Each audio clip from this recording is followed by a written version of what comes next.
Okay, good afternoon, everybody. Welcome. My name is Sebastian Zuzek. I'm a member of the Recreate communication team. Recreate is a Horizon Europe initiative, which is trying to develop circular solutions for reuse, remanufacturing, recycling of carbon and glass fiber reinforced composites. Thank you for being here with us on the third session of the Recreate webinar series, which are a part of the Challenge Circularity Initiative. Today's webinar is titled Recycling and Reprocessing Technologies for Composite Materials. I'm very glad to have three very interesting speakers with me today. Webinar will be started by Essi Sarlin from Tampere University, who will open the session by examining a little bit how recycled fibers perform in their second life. Robin Smansky from Aplus Risco will then present debonding on-demand technologies developed specifically for mobility applications. And then lastly, Valeria De Fabritis from Politecnico di Milano will conclude this webinar by introducing mild solvolysis approach for extracting high-value materials from end-of-life composite parts. Each presentation will be followed by a short Q&A session, so you're welcome to raise your hand and ask a question or post it in the chat. And now, without any further delay, Essi, you can take over the screen. Great, thanks. Good, so I will open my presentation. I hope you can see it now well. Yes, perfect. Perfect. So good afternoon, everybody. As already introduced, my name is Essi Sarlin. I'm from Tampere University from Finland. And my presentation is prepared by me and my colleague, Dr. Jason Kovilas, who was unfortunately unable to join us today. So the presentation is about the fibers and how they perform when they have been liberated via some thermal or chemical recycling technology from composites. But I will start with a little bit an overview. If there are someone who wasn't following our previous webinar, so that you can kind of catch up a bit on this theme of composite recycling. So when we talk about composites, they are already materials that are highly tailored and optimized structures. This means that they already favor many sustainability goals. As such, they have a long lifetime. The materials used are minimized. I mean, they are light. They have a long lifetime and so on. So as such, composite materials can be considered as a sustainable solution in many cases. And naturally, these materials are also used in applications where the lightweight further reduces, for example, CO2 emissions. So they favor many kind of sustainability goals already during their lifetime. But the challenge is that the variety of different compositions, so different materials, as well as different structures within composites is huge. And as a result, it generates also some challenges for their recycling. Here is just an example to make it more concrete. What does it mean that there is a huge number of different kind of material possibilities and compositions? So we not only have different polymer matrices, we also have different fibers such as glass and carbon fiber. We also have different functionalization for these fibers. For example, glass fiber surface treatment can be designed specifically, let's say, for epoxy, or it can be designed specifically or for a thermoplastic matrix such as polypropylene. So all these different variations and possibilities, they naturally then challenge a bit the recycling technologies. But if we consider that our starting material is a composite structure, and this structure, whether it has been already repurposed or reused, which is the topic of the next speech. So at some point anyway, it will come to its end of life. And then we talk about recycling. And my presentation is now specifically focusing on the recycled materials. And within recycling, I will focus further mostly on the chemically or thermally recycled materials, which means that we can extract or liberate the fibers for further use. And in recycling, we can divide the different technologies roughly in two. So those methods that are more focused or can be classified under mechanical recycling, which basically results in a mixed fraction of polymer matrix and the fibers. But on the other hand, the thermal and chemical recycling technologies, they enable the separation of the fibers as well as the matrix, and this now allows the second lifetime for these different materials. And now I am focusing on the liberated fibers. Naturally, we can also use the extracted resin in further use, but that's another topic. So I will be now talking about these liberated fibers that have been already in a composite structure, which have been liberated with the recycling technology. One of them is solvolysis that Valeria will then tell more about in the end. So what is important when we talk about these fibers? Firstly, we need to have good enough properties for these fibers so that we can valorize the recycled feedstock. And if we think about the fibers, the first thing, of course, is the purity of these fibers. So kind of the, if I could say, the efficiency of the recycling technology to separate the fibers from the matrix.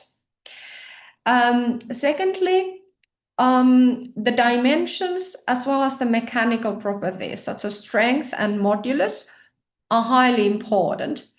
Fibers are the load-bearing component in a composite structure. So if it loses its strength due to the recycling technology, it's of course not a very solid case for circular economy or sustainability. And thirdly, it's the surface properties of the fibers. So if we think about a composite structure where we have the fibers as well as the matrix, the role of the fibers, as I said, it's to bear the loads that are subjected to the composite material. However, the function of the matrix is not only to provide the shape for the structure and keep the fibers together, as well as to provide, for example, the chemical performance for the structure, but it also it has to take care to subjecting the loads to the fiber. So we have a very important link in between the fiber and the matrix, which is the interface. And from this interface, we must have the possibility to transfer the loads from the matrix to the fiber. And in virgin fibers, this is ensured by different surface treatments or some like a chemical treatment that ensures that the coupling between the fiber and the matrix is good. And now, of course, it's possible that the recycling technology, for example, pyrolysis or solvolysis, removes this surface treatment partially or fully.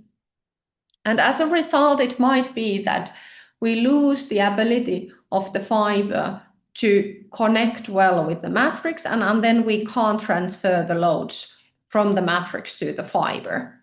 And this is, of course, quite detrimental, even though the fiber properties would stay at the level of the virgin fiber, or at least close to it. And in this slide, I have here 4 examples of recycled carbon fibers. And already intuitively, we can see that in some of these cases, the connection between the fiber and the matrix is good.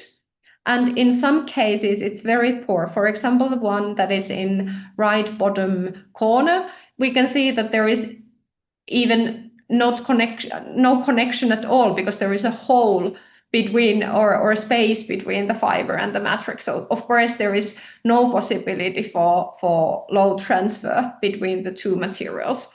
So also these surface properties are very important. However, the case is quite challenging when we talk about recycled materials. So firstly, not all characterization methods that we are using for virgin fibers and virgin composites are applicable for recycled feedstock. And alternative, or in addition, we are lacking like standardized methods to do the characterization. So it's a little bit a wild situation, and this is also something that has been recognized in the industry as a hindrance for use of recycled composites materials. So I have here now 3 examples, mostly from our project, Recreate project. And these are now divided for the purity, for the mechanical properties of the fibers, and for the interfacial or surface properties of the fibers.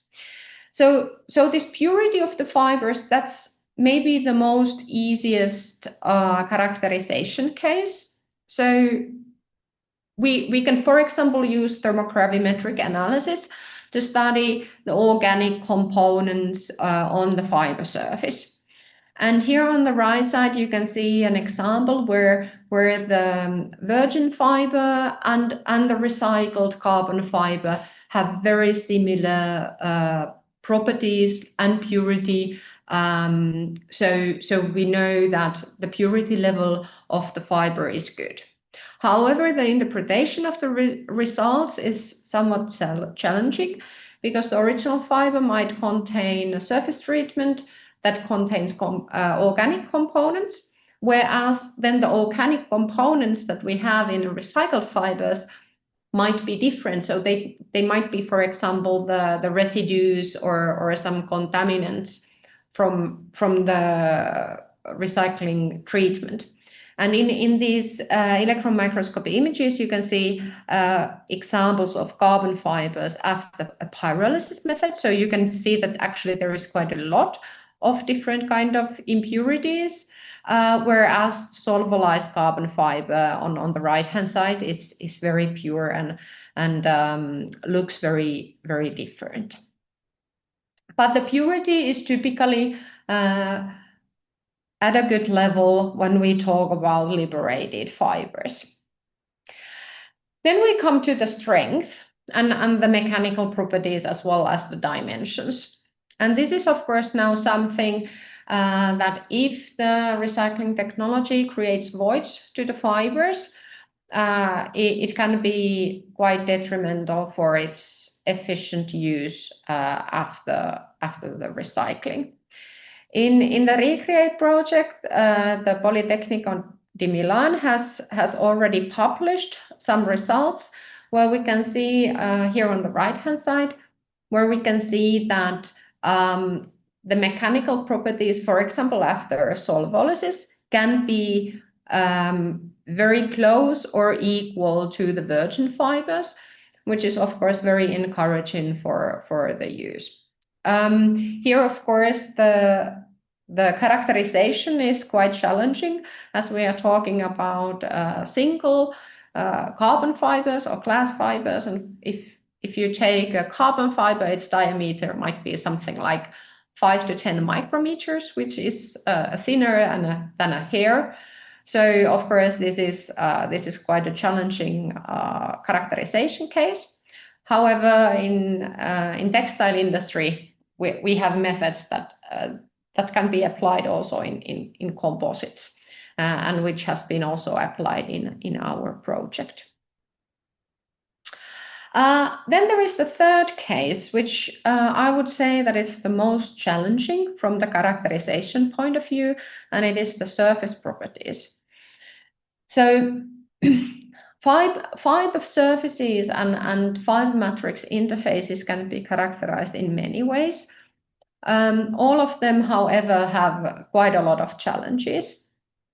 In our university, we are applying this so-called micropond test, which is here on the right-hand side.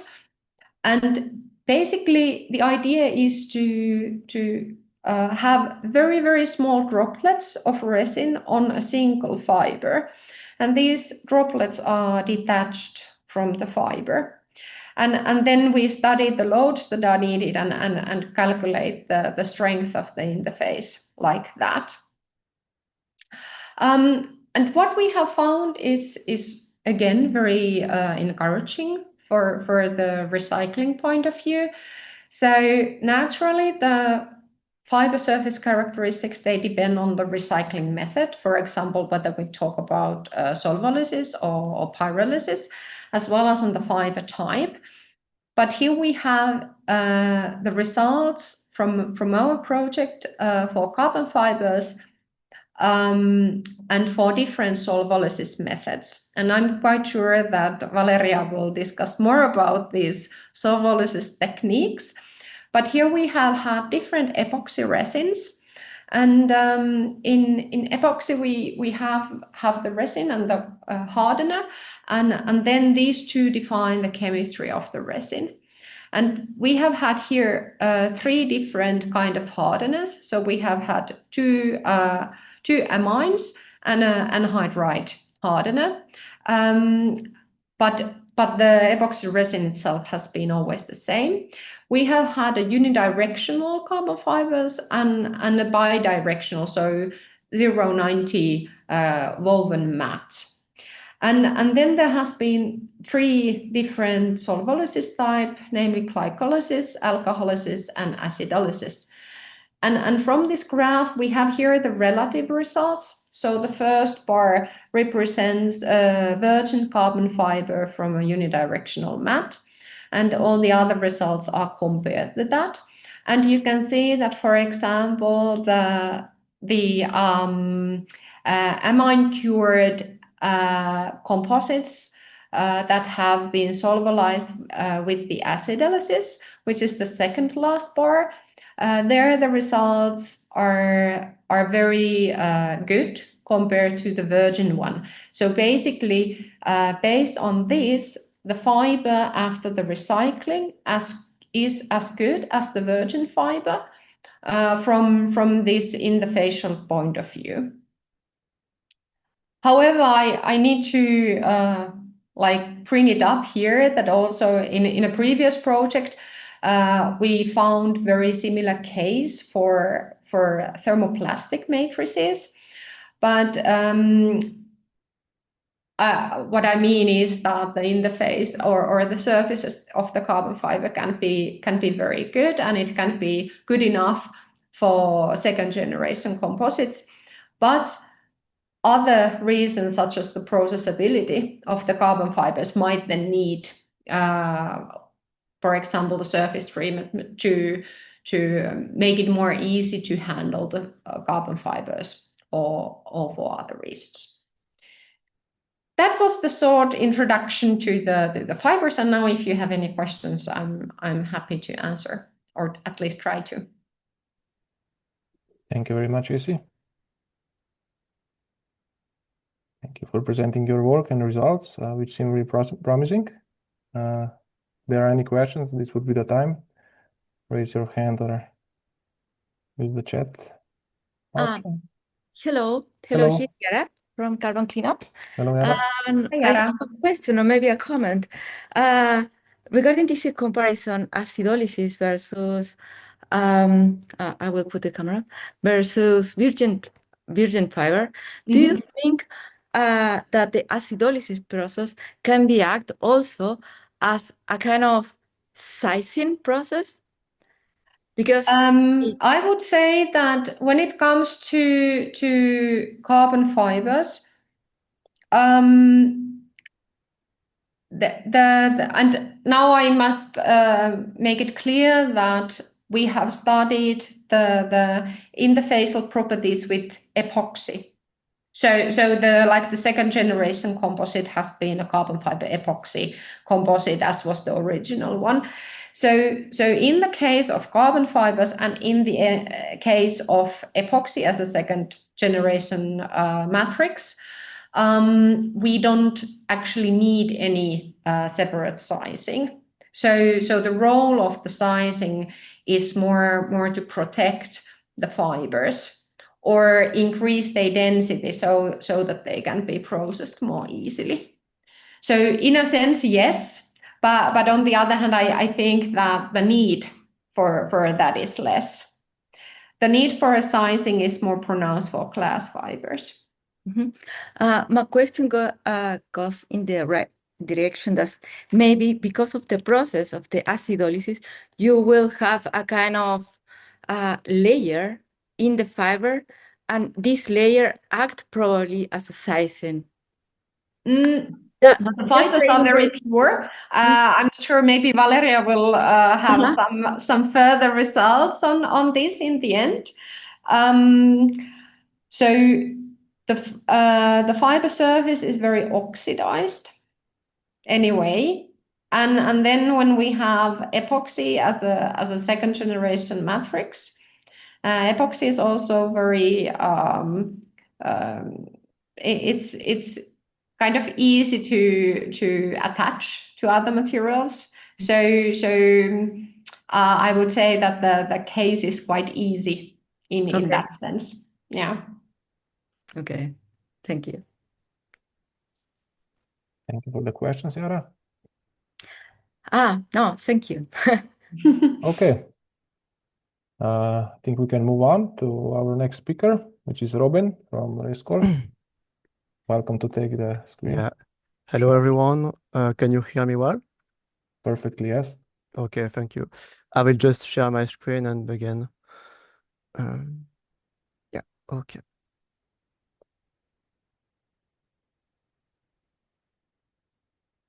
Can you see it? It's loading up. Okay, we can see it. Perfect. Okay, perfect. So, hello, everyone. So, I'm Robin from Rescall, and today I will present the bonding on demand, especially for mobility, in the framework of the project Recreate, of course. So, first, I will say bonding for mobility is roadblock for circularity. Why I'm saying this? Because if you have an assembly which is bonding together and the product comes at end of life, you cannot really dismantle the bonding between dissimilar product, for example. And when a product stick together at end of life, you cannot really like recycle it or do something with it. You need to dismantle it. That's why I'm saying this. Okay. And also in the automotive sector, there is strong regulatory pressures. For example, here there is a legislation requiring that a certain amount in a vehicle should be recyclable, and also in terms of plastic and in terms of debonding. But in the contrary, there is higher and higher consumer expectation, which is not compatible with sustainability. For example, you can see that the volume of the car is incredibly increasing. If you compare a car for 40 years ago and a car today, the volume and the weight, it's much more higher, which is not very compatible with like sustainability and materials recycling. So there is also with this higher weight and volume, an extended use, of course, of multi-materials, because we want always to have like higher performances, higher like security in cars also. So we use different kind of material, coated steel, composite materials like carbon fiber reinforced or glass fibers. We also want to go to electrification with car powered by electricity. And this one is the general thing that we see, that all the new vehicles has a shorter life cycle compared to what it was before. So we want something more sustainable, but in the contrary, we want more performances, we consume more. So how could we handle this? Today, I will focus on this debonding on demand, because debonding on demand, if you see this roadmap, fulfill all this recycling, repair, reduce, reuse cycle.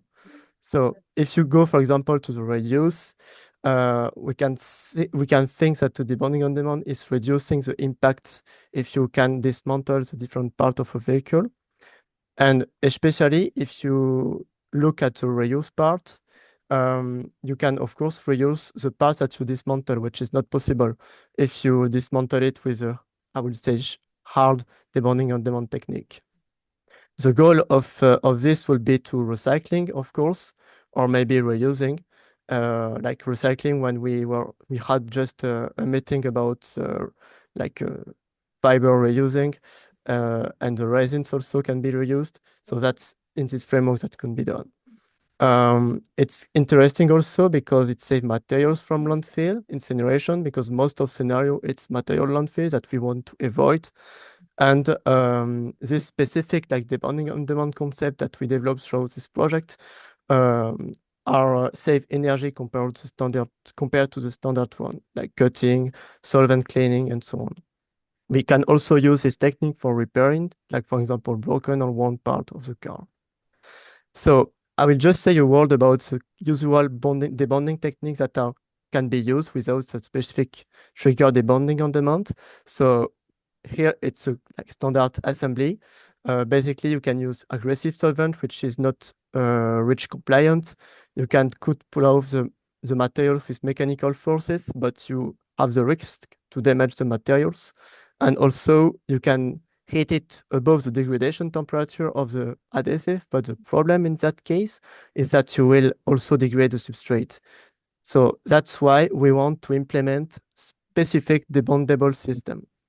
Here, what we do, it's in order to have like a standard adhesive, we have a very specific system in which we can implement a stimulus to dismantle it in a more ecological way, with a limited energy, with a fast and localized way, and it can be implemented at industrial scale. So there is a lot of kind of stimulus we can think about. There is UV, electric, or magnetic, but today I will focus on heat, but moderate heat, of course, in a very controlled way. We can think when we think about heat about convection, but we can bring heat also by induction, by infrared lamp, microwave, or heating blanket. And this kind of heat would lead to a very specific and very fast heat into the bond line, and avoid to bring the heat in the part in which we want to heat to degrade. So I will do today a focus of Indar Primer. It's our patented technology from A+ Rescol. Basically, it's an alcohol-based formulation which dry very fast. Here, it's just a drawing of example with a cell phone, but we of course we apply it with e-mobility. So it's dry very fast. It's the same process deposition as a standard primer. It's very low thickness, and we make it compatible with numerous of adhesive. It has no impact on service property. What we say is that it has no impact. So you have the same performances with the assembly, with the primer, and without the primer. What's interesting with the primer is once you trigger at the desired temperature, you will have dismantleable assembly. You can dismantle substrate A and substrate B. And what is also interesting is that the residues of the primer is very low, and if needed, we can clean it very easily with isopropanol or ethanol. What's interested also, but very important, sorry, also with the bonding primer, it's to consider the service temperature range and the activation range. Because if you use your product like in the same range of the activation temperature, you will have the risk to trigger your assembly and dismantle during the service time, which is not desired. Yep. So that is very important to consider, and we always consider it when we work with a specific application. We can tune the property of the primer, or of course, with different compatibility with adhesive, with substrates, with the color, and tune the viscosity and so on. And we also can find the most suitable heating way. About the dispensing, we coat it usually by brush, by bar coating, and so on. We can spray it also at industrial scale or use very specific mode of dispensing. So here I will go to the result with this primer. So, for example, sorry, I made a mistake. It's not with aluminum, it's with CFRC from ADAC. So we use the ADAC substrate combined with the Indar primer and with the commercial adhesive. We test it with a 2K epoxy adhesive with a sanded material. And what we see is that we have comparable performances in terms of breaking strengths compared to the strength without the primer. As you can see, there is substrate failure in most cases. Even after climate aging, it's a very long climate aging, which is close to the automotive standard, which lasts more or less 3 weeks. We also wanted to check the glycol resistance because it's an alcohol-based primer. So we can be afraid that this primer is not resistant to glycol or other solvents.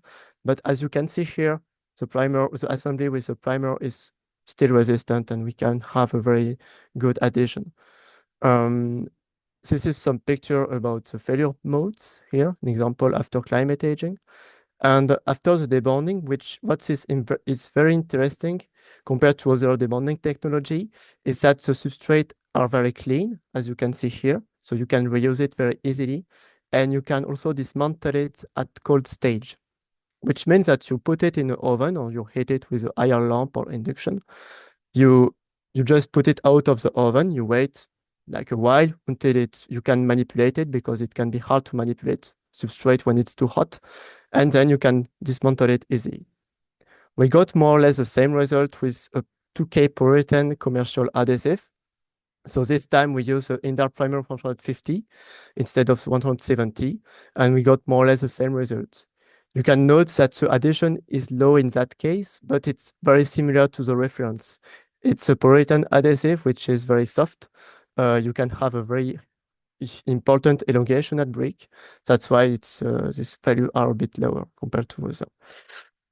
About the debonding, it is exactly the same result. So you can see that debonding is very clear without any residues. So to conclude, we think that this Indar primer is very interesting for the dismantle composite materials. We validate it at in different conditions of aging and so on. And we got very promising result with Indar demo case. So as you can see here, EDAC built this kind of city bot with a new design with dismantleable connection, and it worked pretty well. It was a connection between composite material and coated steel. And we also, in this framework of the project, tested TEPs, thermal expandable particles, in adhesive. So basically, we formulate the adhesive. It was a technology developed by Invent and Fraunhofer, and EDAC also, formulated in epoxy or polyurethane adhesive. The mechanical property was good, even after aging. The adhesion was fair, and also after 80-degree aging and some cycle resistance. But the problem here is the debonding. There is some adhesive residues. The residual force can be up to 7 MPa at cold stage, but you can dismantle it. At hot stage, which is very interesting also. and there is residues that you cannot remove from the substrate. The temperature of the bonding in this case, it's more or less 120 degrees.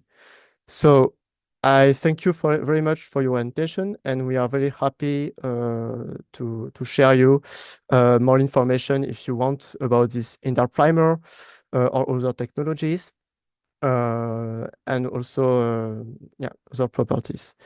Thank you very much. Thank you very much, Robin. Very interesting presentation. Also, thank you for exposing the demonstrator where this technology was already tested. All participants are, of course, more than welcome to visit our website and learn more about it, and also listen to the presentation by EDAC. Now, of course, EDAC presented his demo case on the first webinar. Exactly. Yeah. If there are any questions for Robin, please speak up. If not, I thank Robin once again and invite Valeria to take the stage. Hi, everyone. Okay. Hello, Valeria. I'm gonna share my screen.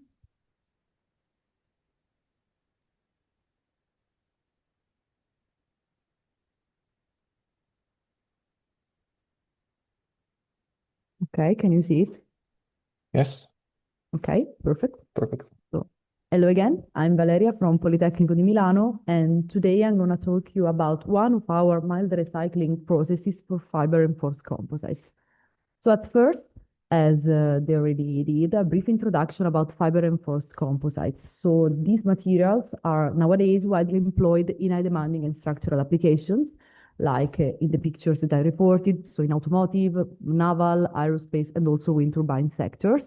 But on the other hand, we have also a very challenging recyclability of these materials at their end of life, leading to an accumulation in landfill and incineration of these components. And of course, this is not feasible with the principle of green chemistry and circular economy, as we know. So what can we do?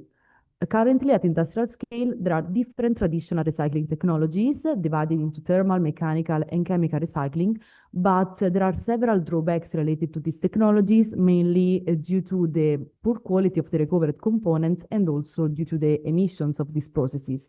So in the last year, advanced recycling technologies have been developed in order to allow the recovery of intact reinforcing fibers, but also of a reusable and valuable organic recyclate in order to have a lot of advantages from the environmental, but also the economic point of view. So belong all these technologies, one of the most promising one is the catalyst-assisted mild solvolysis. This is what we are going to talk deeper today.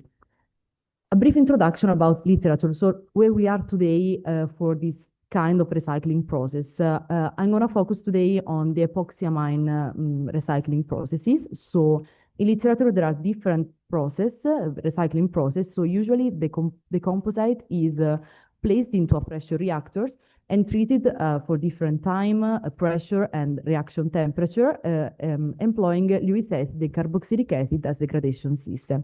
So what we obtain at the end of the process, we can obtain recycled fibers and also anorganic products. But there are several drawbacks, as I reported. So we have a low flexibility of these technologies, since we have to know a priori the composition of the polymeric matrix.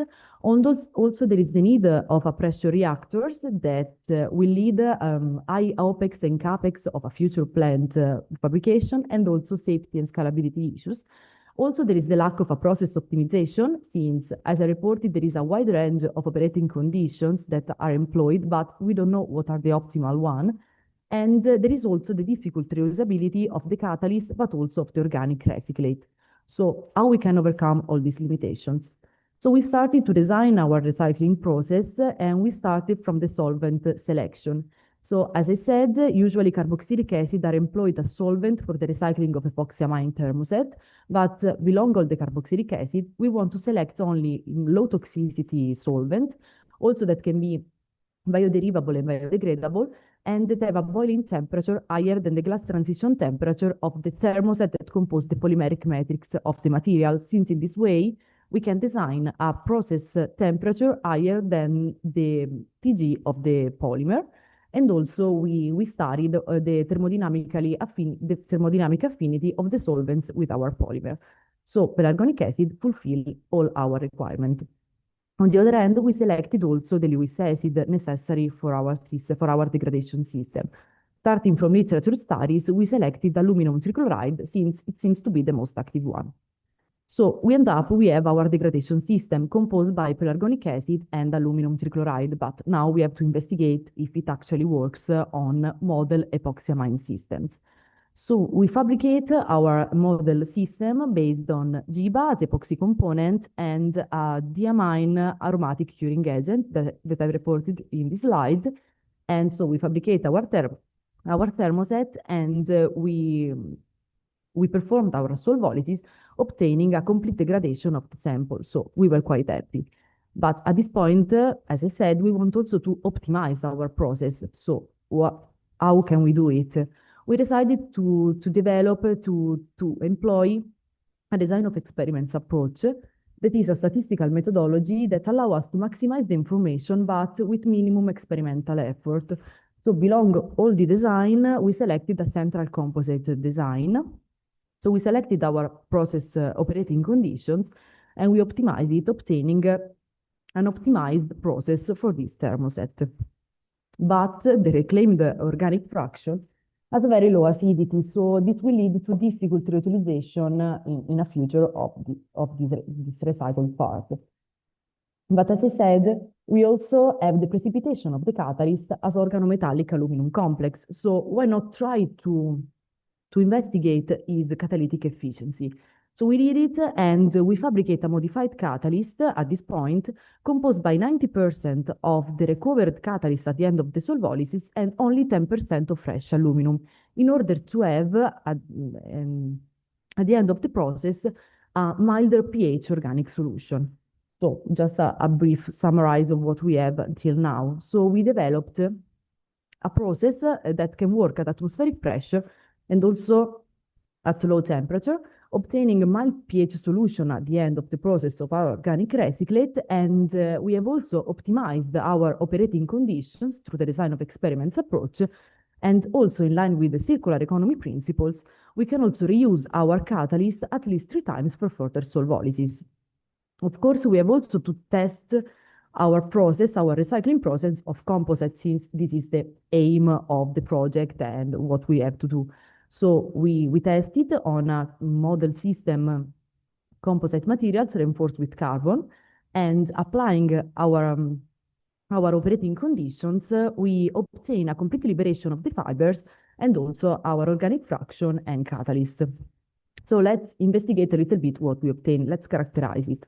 Considering the fraction, the fibers, from the SEM and TGA, we can state that they are very clean, intact, so very good fibers. Then we also tested it from the mechanical point of view, comparing it with the virgin counterpart, and from the table and from the graph, we can state that we have a very good residual mechanical properties. On the other hand, concerning the organic fraction, we are talking about epoxyamine systems, as I said, and from the FTR and NMR, we can confirm that we have a selective cleavage of some specific bonds, so specifically CN and CO bonds.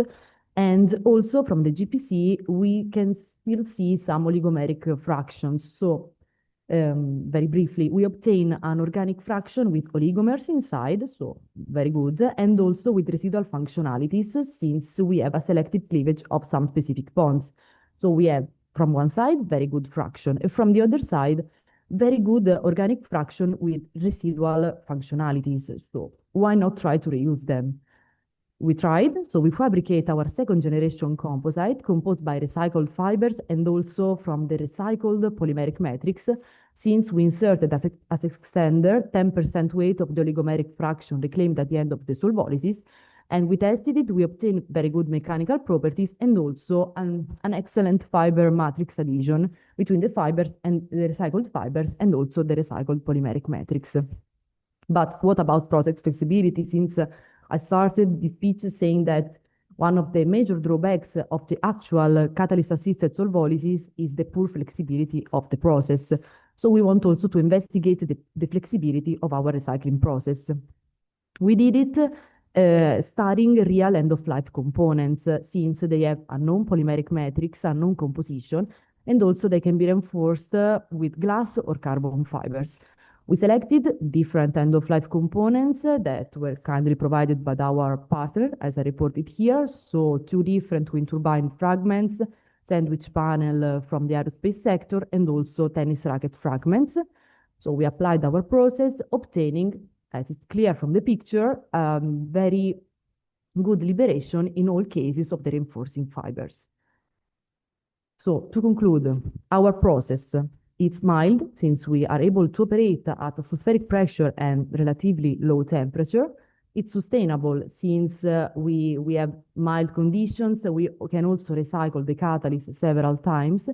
Also, it's quite easy and scalable since we also have removed the necessity of the process reactor, the pressure reactors, and it's also flexible. With this, I concluded, and thank you. I'm open to all questions.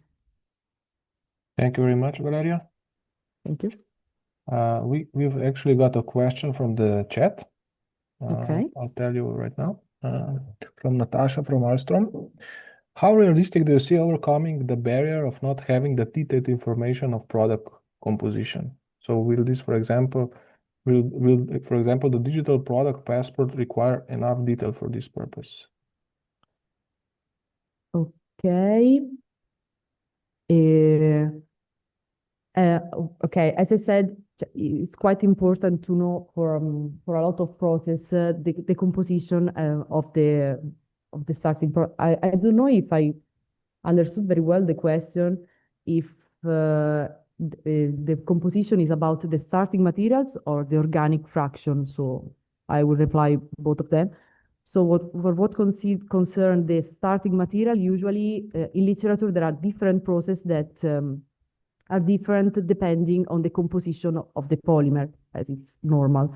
But we also can overcome this limitation having a process that can work with quite range of polymeric composition. So we can, even if we don't know the composition of the end-of-life materials as I reported, we are also able to recycle it very successful way.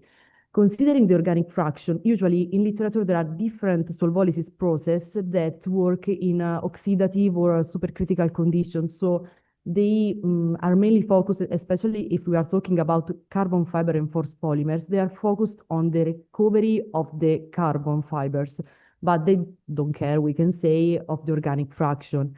But of course, it's like if to recycle some product, you are still creating a different waste. So that's not so much sense. So we want to, we developed our process also with selective cleavage of the bonds. So we know almost precisely what we obtain at the end. So in this way, we can also reuse it. So that's why, because it depends on the degradation system that you use for the solvolysis. Okay, thank you. Okay. We got a thumbs up from Natasha, so everything's I clear. think that I replied. Perfect. All right.